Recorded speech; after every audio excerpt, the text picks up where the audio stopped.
Film I Am Legend dibuka dengan potongan siaran dari berbagai stasiun televisi. Layar dipenuhi wajah para jurnalis, ilmuwan, dan dokter yang berbicara dengan ekspresi penuh harapan. Di setiap channel topiknya sama, sebuah terobosan medis yang disebut-sebut akan mengubah masa depan manusia.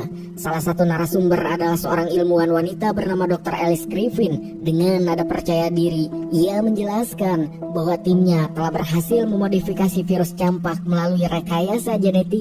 Virus yang sebelumnya mematikan kini diubah menjadi virus biologis yang mampu menyerang sel kanker secara spesifik tanpa merusak jaringan sehat. Bahkan menurut Dr. Alice Griffin, selama uji coba yang telah dilakukan pada manusia hasilnya sangat mencengangkan, sebab seluruh pasien penderita kanker dinyatakan sembuh dengan tidak ditemukan efek samping, juga tidak ada komplikasi, seolah virus biologis ciptaannya diterima oleh tubuh manusia.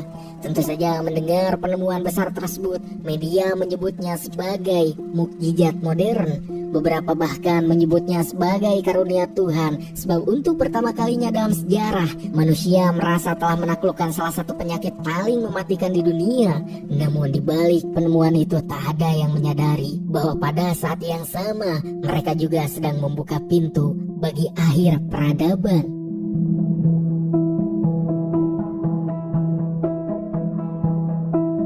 3 tahun telah berlalu sejak dunia terakhir kali merayakan harapan, dan yang terjadi bukanlah mukjizat seperti yang disombongkan, melainkan sebuah bencana yang tak terbayangkan.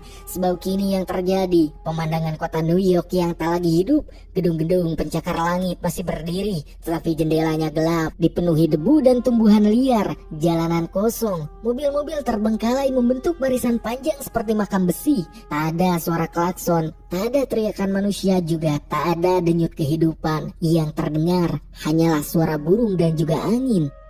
Dan ya, semua itu dikarenakan virus biologis buatan yang dianggap sebagai terobosan mutakhir, tetapi nyatanya adalah akhir dari peradaban. Di tengah keheningan itu, satu sosok manusia masih bertahan. Namanya Dr. Robert Neville. Ia adalah seorang peneliti dari Kesatuan Militer Amerika Serikat, satu-satunya manusia yang masih tinggal di kota tersebut. Ia hidup sendirian di sebuah rumah yang telah dimodifikasi menjadi benteng pertahanan, lengkap dengan pintu baja, sistem alarm, dan lampu ultraviolet. Satu-satunya makhluk hidup yang menemaninya adalah seekor anjing betina bernama Samantha yang selalu Neville panggil Sam. Sore itu, Neville dan Sam anjingnya sedang berburu rusa untuk makan malam. Dari mobil sport yang Neville kendarai, terlihat rombongan rusa berlari panik di antara barisan mobil yang berkarat.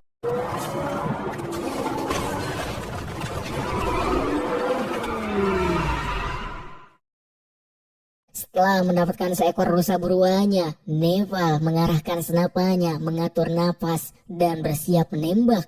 Namun tiba-tiba,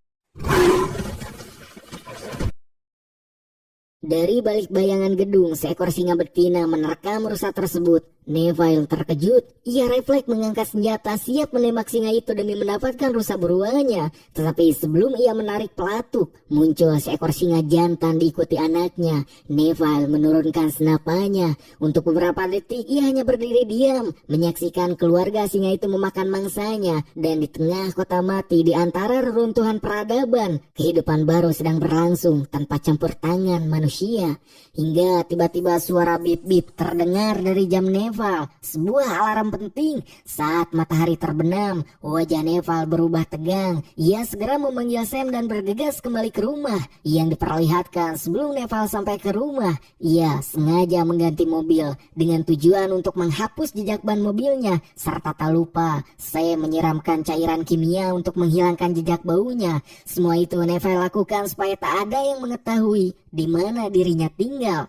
Sesampainya di rumah, kita kemudian diperlihatkan kedekatan Neville dan juga Sam anjingnya, yang mana terlihat jika Neville sangat menyayangi Sam yang merupakan satu-satunya makhluk yang menemaninya. Hingga saat alarm di jam tangan Neville berbunyi untuk kedua kalinya, Neville langsung menutup semua pintu, jendela-jendela baja dikunci, sebab saat matahari tak lagi menyinari di luar, terdengar suara raungan gerombolan makhluk yang hanya bisa hidup dalam kegelapan. Neville dan Samantha hanya bisa berdiam diri sambil menahan ketakutan menunggu malam berlalu, sementara jeritan dan teriakan itu menggema di sekeliling mereka seperti neraka yang bangkit dari balik tembok kota.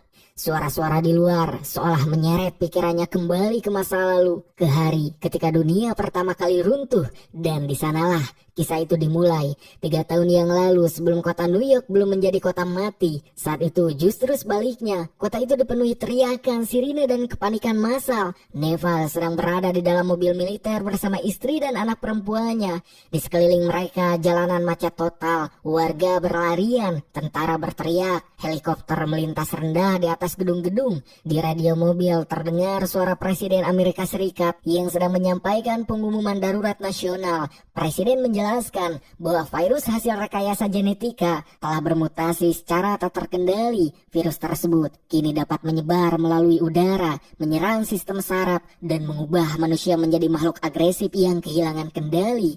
Virus itu tak hanya mengancam Amerika Serikat, tetapi seluruh umat manusia. Oleh karena itu, pemerintah memutuskan satu hal ekstrim, yaitu New York akan dikarantina total. Tak ada yang boleh keluar, tak ada yang boleh masuk. Neval menjelaskan kepada istrinya bahwa dirinya tak bisa ikut dalam evakuasi. Ia adalah peneliti militer, ia kebal terhadap virus, dan ia harus tinggal di ground zero untuk mencari cara menghentikan wabah. Namun sang istri menolak. Ia tak ingin meninggalkan suaminya. Ia tak peduli dengan misi atau kewajiban. Yang ia inginkan hanya satu, keluarga mereka tetap bersama.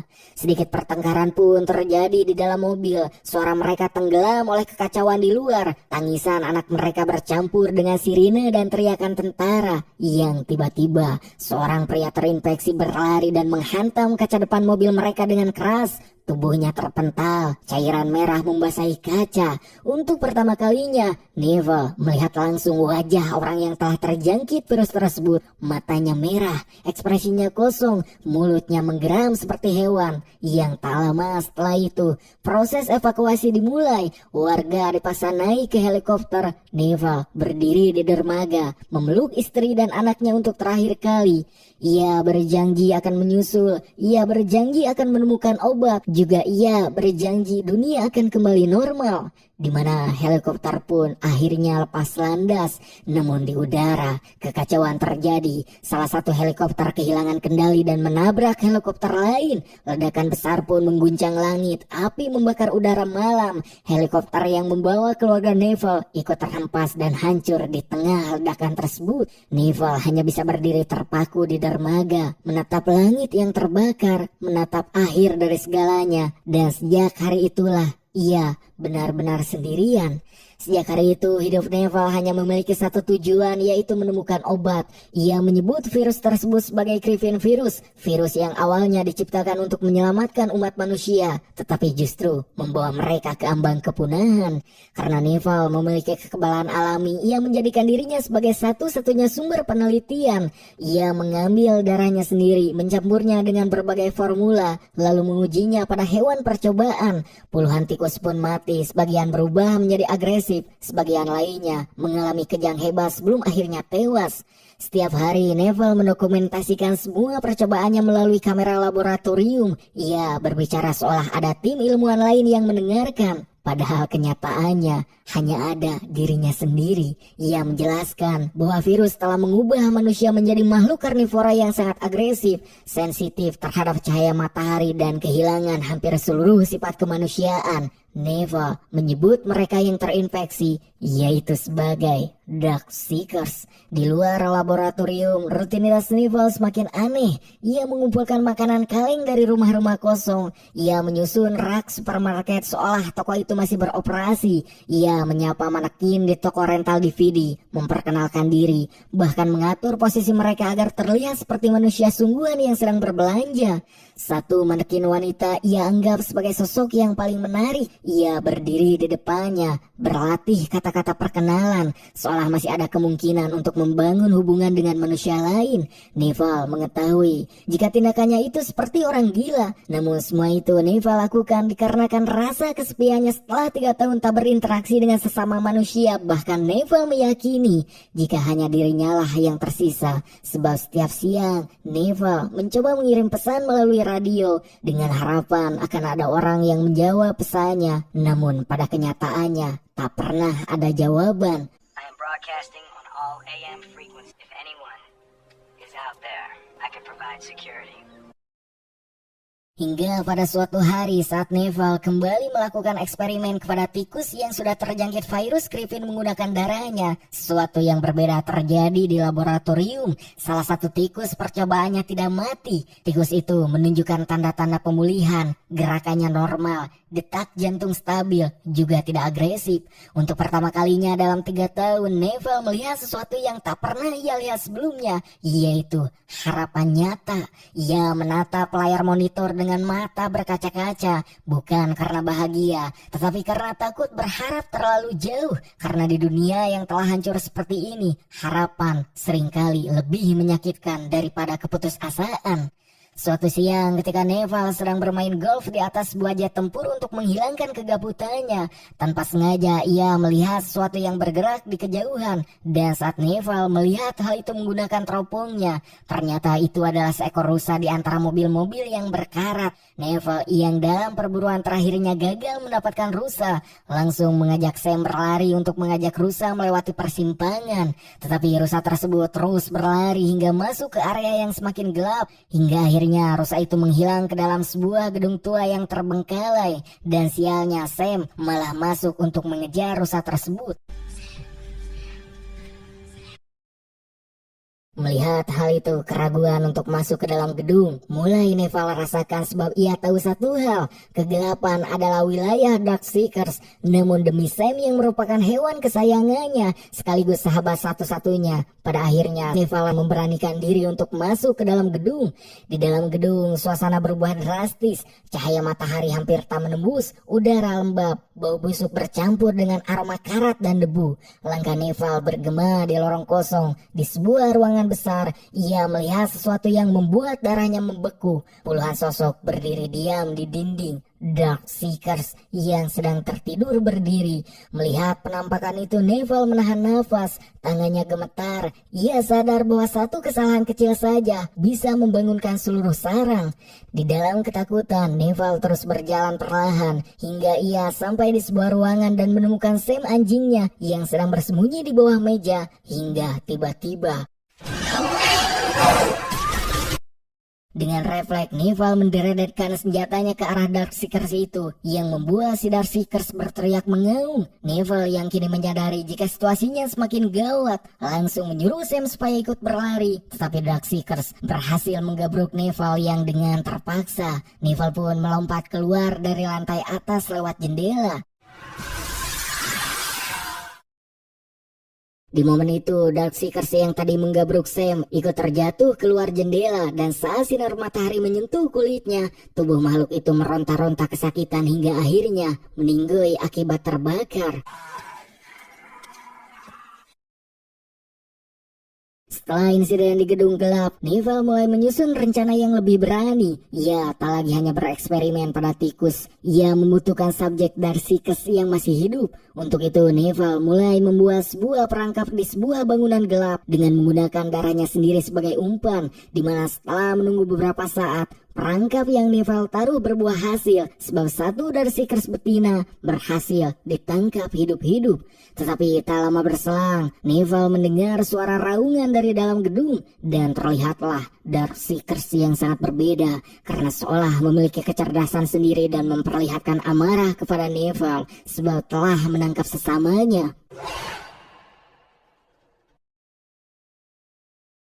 Sesudah itu, Neval kemudian kembali ke rumahnya, sebab kini untuk pertama kalinya dalam 3 tahun, ia memiliki objek penelitian seekor Darkseekers yang masih hidup.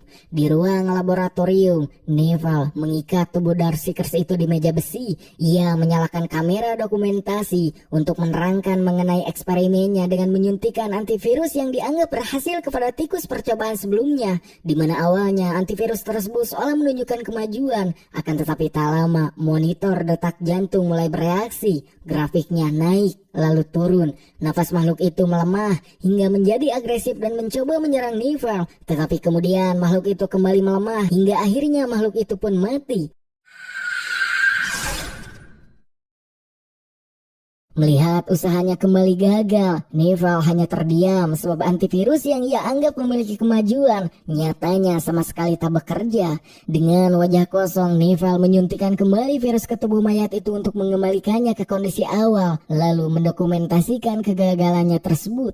Dalam rekamannya, Neval menyebutkan bahwa dirinya tetap kebal, baik melalui kontak fisik maupun udara, namun anjingnya Sam hanya kebal penyebaran lewat udara.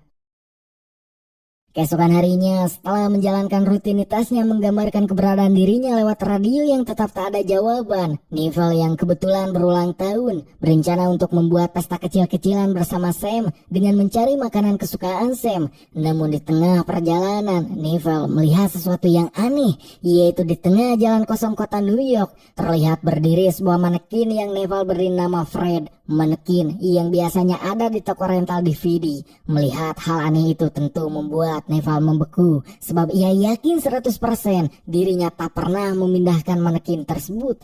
Neval pun mencoba mendekat sambil berbicara pada dirinya sendiri. Ia mencoba meyakinkan bahwa ini hanyalah halusinasi, bahwa kesepian telah membuat pikirannya mulai rusak.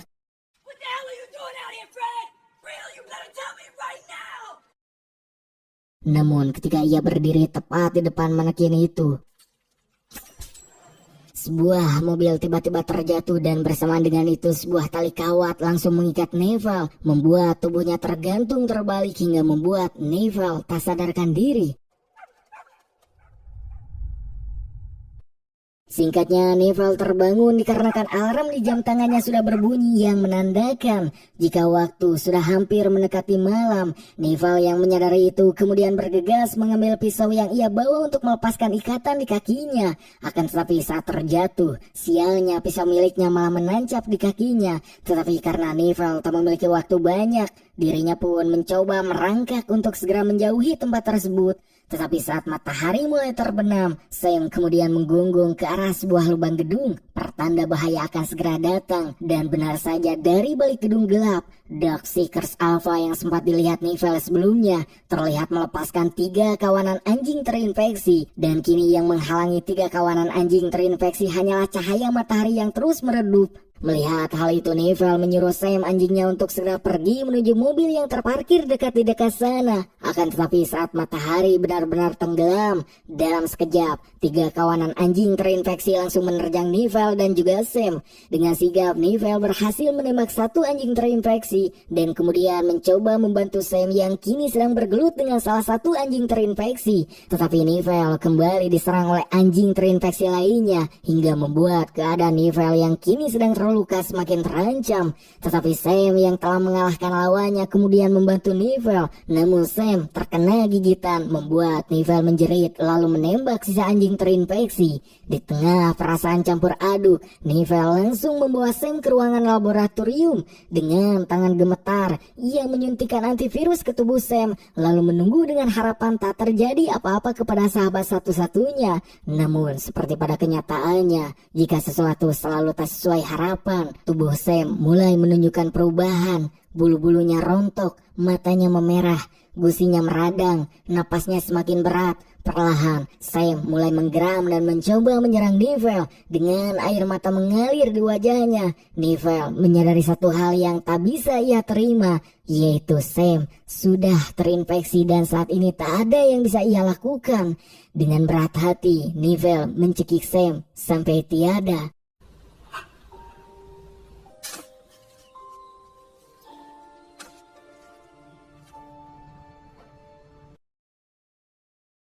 Sejak kejadian itu, Neval benar-benar sendirian. Ia berbicara pada manekin. Ia memohon agar mereka menjawab. Kesepian pun berubah menjadi kegilaan. Dan di dalam hatinya perlahan tumbuh satu niat gelap, yaitu untuk mengakhiri semuanya. Yang mana ketika malam ia meletakkan sebuah manekin di dermaga untuk dijadikan umpan. Setelah kawanan Dark Seekers berkumpul dan berlari ke arah manekin itu, Neval muncul dengan mobilnya dan menabrak mereka secara brutal tanpa takut mati. Mobilnya melaju membabi buta, tubuh-tubuh terlempar, jeritan menggema di kegelapan. Tetapi usaha Neval tak berlangsung lama sebab kawanan Dark Seekers berhasil merusak mobil yang dikendarai Neval hingga membuat membuat mobil Nivel terguling di tengah jalan. Di momen tersebut, Nivel yang kini terjebak di dalam mobilnya kemudian didatangi Darkseeker Alpha yang terlihat menyimpan dendam kepada Nivel, di mana saat Darkseeker Alpha akan memangsa, tiba-tiba sebuah cahaya menyilaukan menerobos kegelapan yang langsung menolong Nivel. Di dalam sisa-sisa kesadarannya, Nivel mengatakan alamat rumahnya hingga Nivel pun tak sadarkan diri dan kemudian bermimpi mengenai kejadian 3 tahun yang lalu saat ia melihat istri dan anaknya berdoa sebelum naik helikopter. Mereka tersenyum, mereka percaya Nivel akan menyusul, tetapi sebuah ledakan kemudian terjadi yang karena itu istri dan anaknya meninggal. Ketika Nivel terbangun, hari sudah siang. Ia berada di rumahnya sendirian dengan luka di kakinya sudah diobati. Merasa di rumahnya ada orang lain, Nivel pun kemudian mengambil senjatanya. Tetapi yang kini dirinya lihat hanyalah seorang wanita dan juga anak kecil. Wanita itu bernama Anna, sedangkan si anak kecil adalah anaknya Anna bernama Ethan. Anna lalu menjelaskan bahwa mereka datang dari Maryland setelah mendengar pesan dari radio Nivel. Mereka sedang dalam perjalanan menuju Vermont, tempat sekelompok manusia yang masih bertahan hidup membangun koloni. Mendengar semua itu, Nivel kemudian uring-uringan tak jelas baginya. Sebuah koloni hanyalah ilusi, harapan palsu yang tak mungkin ada, sebab ia sudah terlalu lama hidup di dunia tanpa manusia untuk percaya pada keajaiban semacam tersebut. Beberapa saat kemudian, saat emosinya sudah mereda, Nivel kembali untuk menemui Anna dan melihat Ethan sedang menonton film Shrek. Nivel yang sudah khatam dialog film Shrek karena selalu melakukan murojaah untuk menghilangkan gabutnya sampai hafal seluruh dialog di film tersebut. Melihat orang lain menonton film itu membuat Nivel terdiam. Di dalam hatinya ia masih tak percaya jika di rumahnya yang selalu sepi kini terdengar suara orang lain. Dan untuk pertama kalinya setelah bertahun-tahun, dirinya kini bisa berbicara dengan sesama manusia. Di mana Anna kemudian bercerita bahwa sebelumnya ia berada di kapal evakuasi di Sao Paulo. Selain dirinya dan Ethan, sebenarnya ada 3 penyintas lain yang juga kebal terhadap virus. Namun semuanya tewas di mangsa Darkseekers. Untuk itu Anna mengajak Nivel supaya ikut bersamanya mencari koloni. Mendengar semua itu, Nivel terkejut. Selama ini ia mengira dirinya adalah satu-satunya manusia yang kebal di dunia. Namun kenyataan itu tetap tidak mengubah pendiriannya, sebab dirinya tak bisa ikut bersama Anna sebab dirinya sudah bertekad untuk menyelesaikan tugasnya membuat obat penawar. Nivel pun akhirnya mengajak Anna dan Ethan turun ke ruang bawah tanah ke dalam laboratorium rahasianya. Di sana Anna melihat langsung semua hasil eksperimen Nivel, foto-foto manusia saat pertama kali terinfeksi lalu berubah lalu mati, rekaman kamera percobaan, tubuh-tubuh Darkseekers yang sudah tidak bernyawa. Anna menyadari satu hal yang membuatnya bergidik. Semua ini bukan kehendak Tuhan, melainkan kesalahan manusia sendiri. Nivel pun kemudian menunjukkan satu eksperimen terbarunya. Darkseekers betina yang tertangkap hidup-hidup kini sedang direndam di dalam es. Tujuannya untuk memperlambat metabolisme agar antivirus bekerja lebih efektif. Di mana saat malam tiba, seperti biasa Nivel menutup semua pintu dan jendela dengan koridor besi supaya rumah kembali menjadi benteng. Di momen itu Anna kembali mengajak Nivel pergi ke Vermont. Ia yakin koloni itu nyata. Ia yakin Tuhan telah menuntun mereka. Namun Nivel kembali menolak dan tetap teguh dengan keputusannya. Hingga tiba-tiba terdengar raungan yang begitu kencang dari luar rumah. Merasa ada yang aneh, Nivel kemudian mengintip dari balik jendela dan terlihatlah puluhan, bahkan ratusan Darkseekers telah berkumpul di luar rumahnya. Dan seolah diperintah, Darkseekers langsung menyerbu rumah Nivel. Melihat itu, Nivel menyuruh Anna membawa Ethan ke lantai atas untuk mengamankan diri. Di mana Nivel kemudian meledakkan ranjau di halaman hingga membuat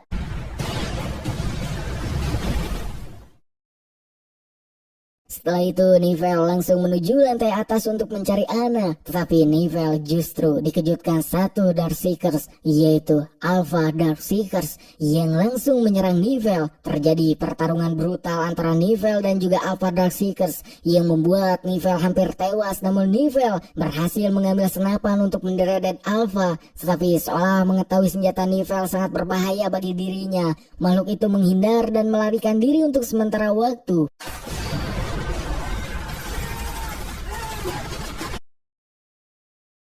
Sesudah itu, Neville akhirnya berhasil menemukan Anna dan Ethan yang sedang bersembunyi di bawah kasur, sebab satu Darkseekers berada di sana. Dengan memanfaatkan senjata miliknya, Neville berhasil menembak Darkseeker itu hingga mati. Namun belum sempat berpikir, dari arah luar rumah, Darkseekers Alpha menggaungkan teriakan, pertanda sebuah perintah kepada Darkseeker lain untuk menyerbu rumah Neville yang sudah porak-poranda.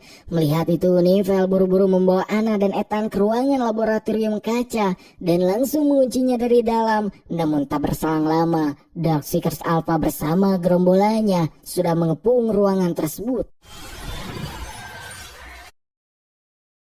Di momen tersebut, sesuatu yang tak disangka terjadi sebab Neville melihat hal yang tak pernah ia bayangkan, yaitu Darkseekers betina yang sebelumnya ia jadikan bahan eksperimen terlihat menunjukkan kemajuan pesat seolah telah pulih dikarenakan detak jantung normal, nafas stabil, matanya tak lagi kosong, menandakan antivirus yang selama ini dibuat Neville kini telah berhasil. Namun Darkseekers Alpha menghantam dinding kaca berulang kali dengan penuh amarah yang terlihat. Jika tak lama lagi dinding kaca akan segera hancur. Neville yang tak tahu harus berbuat apa kemudian tanpa sengaja melihat tato kupu-kupu di pundak Anna. Sesaat Neville pun tersadar jika dirinya harus melakukan sesuatu dengan cepat. Ia mengambil sampel darah Darkseekers betina yang telah sembuh dan memberikannya kepada Anna. Lalu Neville menyuruh Anna dan Ethan masuk ke dalam saluran batu bara untuk melarikan diri. Neville kemudian berkata bahwa ia akhirnya mendengar suara Tuhan bahwa Anna dikirim untuk mengambil antivirus itu. Ia pun menatap foto keluarganya untuk terakhir kali. Di tangannya sebuah granat. Ketika Alpha berhasil menembus dinding kaca, Neville menggenggam granat itu erat-erat dan menerjang ke arah kawanan Darkseekers.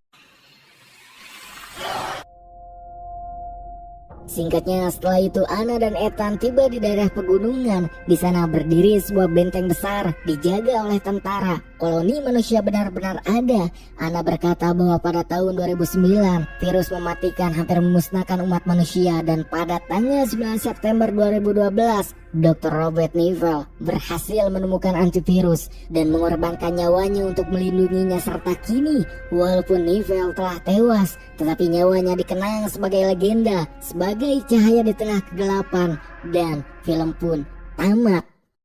Namun bagi kalian yang tak suka dengan sad ending seperti ini, ternyata produsernya membuat alternatif ending versi berbeda. Sebab di ending yang lain, saat Darkseekers Alpha mencoba menghancurkan dinding kaca, di alternatif endingnya Darkseekers Alpha mengambil simbol kupu-kupu di kaca dengan darahnya, membuat Neville sadar satu hal, jika ternyata Darkseekers Alpha terus memburunya sebab dirinya telah menculik pasangan Darkseekers Alpha yang ia jadikan eksperimen.